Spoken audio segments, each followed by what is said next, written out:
Hey there, you guys. Welcome back. Today I'm just going to show you what I'm doing for the big ice cream banana that's been planted out in the backyard in the ground. Last year I tried something different and I overwintered it in the garage, bare root, and I took off all the leaves. So it survived. You want to make sure that it's in a area that doesn't freeze. My garage doesn't freeze, and it really does save a lot of space because you're removing all the leaves. I used to bring them inside and try to overwinter them as a growing plant, but they really struggle because the leaves get so big and they crush against the ceiling.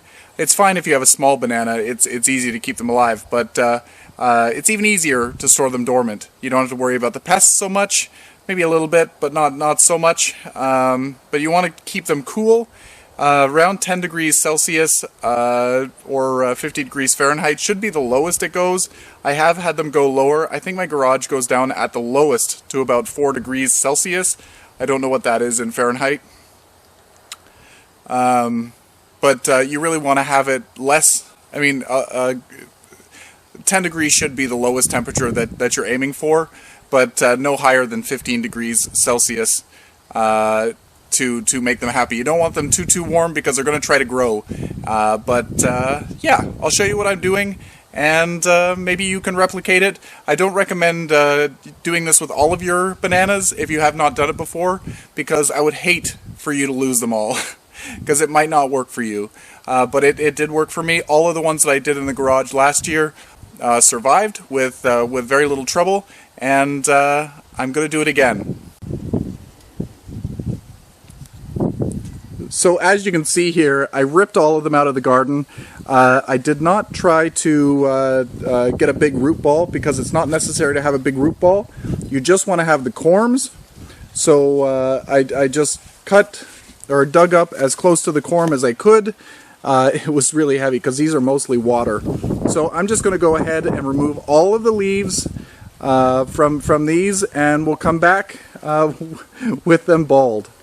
Okay, so the leaves are all removed now, and the tricky part is next. Here's the other one over here, and I gave the one that was sitting right here to my neighbor.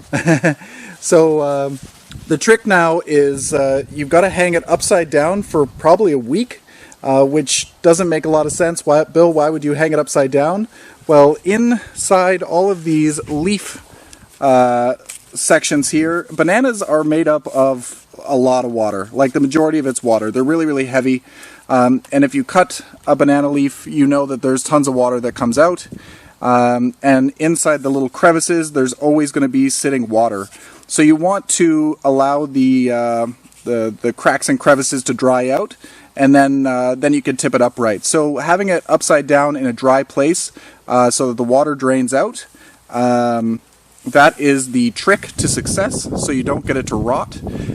So what you'll need to do, if you just have a single plant, like this guy here, it's nice and big and sturdy, you can just sit it up in the corner and have it sit upside down.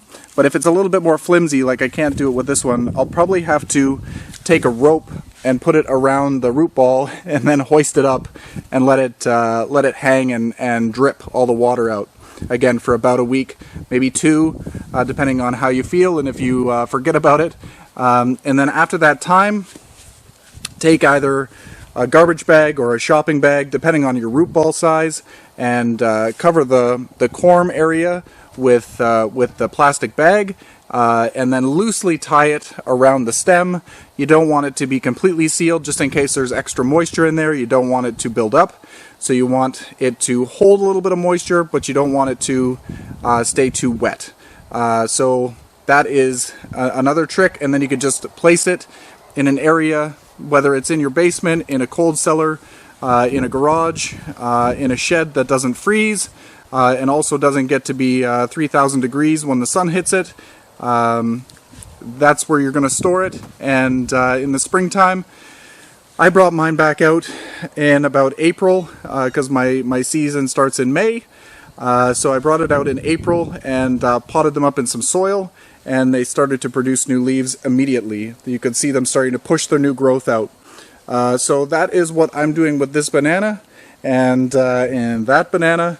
And I'll let you know in the spring how it all goes down, but if you check my videos from earlier this season, you'll see me planting corn division. Actually, I'll probably link that video to this one, just so you have a reference. So anyway, I hope you enjoyed this video. It wasn't very much, just more informative. And until next time, you guys, happy growing! And if you have any other suggestions on how to overwinter your tropicals in a dormant state, I'd love to hear. There's more than one way to do these things.